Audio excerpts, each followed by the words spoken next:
It's Breast Cancer Awareness Month, and it's every woman's worst nightmare.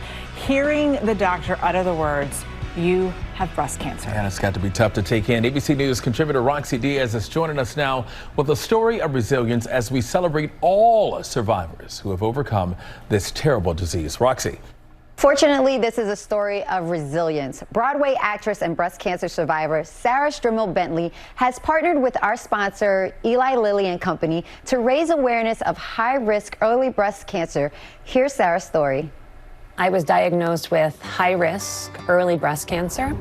That was HR positive, HER2 negative, the most common subtype of breast cancer, which has a 1 in 3 chance of recurring or spreading after treatment. I had just fallen in love, and we were looking forward to the rest of our lives together. Did you feel anything out of the ordinary? I had an itch under my left armpit, so I just reached down and scratched the itch. And under my fingers was a lump the size of a walnut. I said, you know, I think I really need to call my doctor. How did the doctor break the news to you? They did an ultrasound. It came back abnormal. And they did a biopsy a few days later. I'll never forget this. And before she started to do the biopsies, she looked at me and she said, "I have to prepare you for what I'm going to call you and tell you tomorrow." And I said, "I have cancer." And she said, "Yeah." It was like the world stopped. Tell me about the healing journey. I wanted a family so badly, and a lot of breast cancer treatment can render you infertile. So we made one miracle little baby boy embryo. I then launched into 8 rounds of chemotherapy, 28 rounds of radiation, 2 breast reconstructive surgeries, an oophorectomy, meaning getting my ovaries out. But at the end of all of that, round 8 of 8, whole chemo is done. I'm cancer-free. And I'm like determined to do everything I can to stay that way.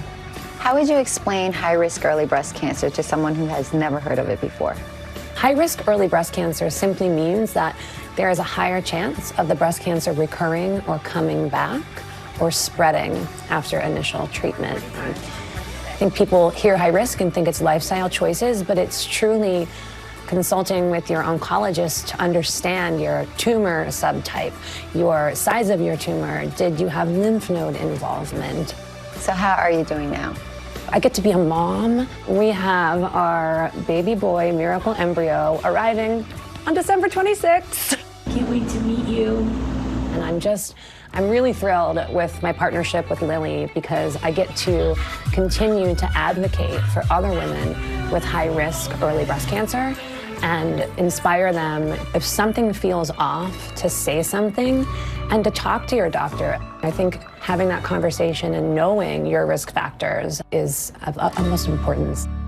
Thanks to our sponsor, Eli Lilly and Company, for sharing that story. It's such an important lesson for us to all educate ourselves on the high-risk factors for early breast cancer. Most certainly is surviving and thriving. And a good reminder for people to get their screenings done. Well, hey there, GMA fans. Robin Roberts here. Thanks for checking out our YouTube channel. Lots of great stuff here. So go on, click the subscribe button right over here to get more of awesome videos and content from GMA every day, anytime. We thank you for watching, and we'll see you in the morning on GMA.